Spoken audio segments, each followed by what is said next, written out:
Jawa. Maya balai pengajian rata kampung. Namun demikian, ikamu tinggal di lingkar daya ibarat sidom kumit bawah rambut.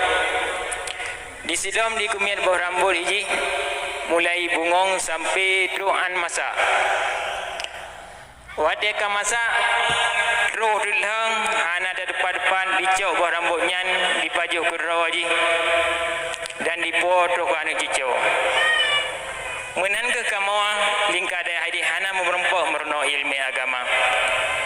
Maka oleh karenanya kamu haram bak dengku dengan warga di sini agar lintu kamu nyobu dengku bina.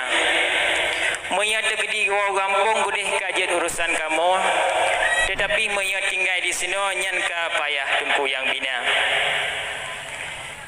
Masa bola bu dengku jet tak bergerak ketimpan, masa boh pisang jet tak ceruk kepada. Benetem tugur dengku watiana kesalahan, dengku bimbingan lagi yang niu dalam agama. Memang mia masa jinawa untuk tabina sirara urang hana susah le, hana payah le. Bahkan karena tiap-tiap kampung ini kana daya dan tiap-tiap melasah ini kana pengajian. Maka tunggu ajak ke sira pemuda kamunya lintu kamunya wang bak tempat-tempat pendidikan ataupun bak majlis taklim. Mudah-mudahan lintu kamunya wang dapat berguna bagi bangsa dan agama dan mendapat rahmat di sisi Allah Subhanahu wa taala di yaumil akhirat. Urang cik kamu yang berbahagia, jadi lintu baru katru kamu me kenawa ke bungong jaro na cit bacu sapu kamu ba ranum kuning un kali gadu mono idi muslang suling bungong lawang kling ne pating lingka serta kamu me ngan tu bemu un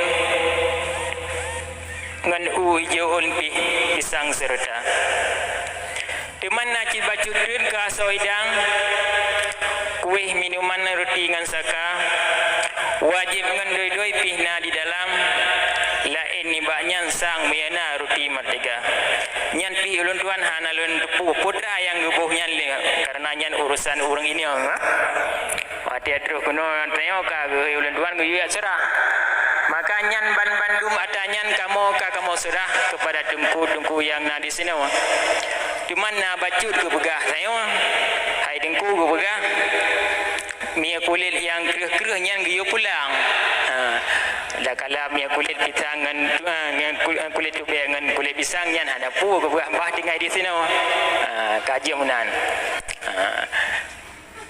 hadirin urang cik ulan tuan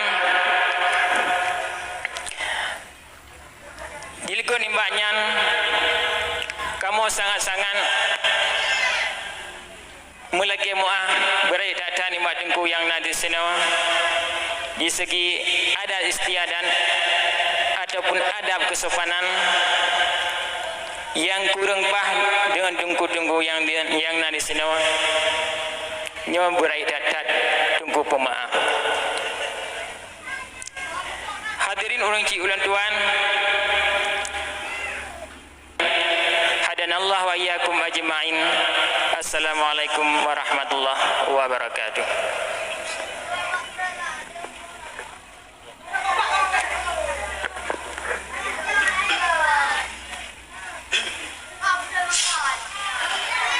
Assalamualaikum warahmatullahi wabarakatuh.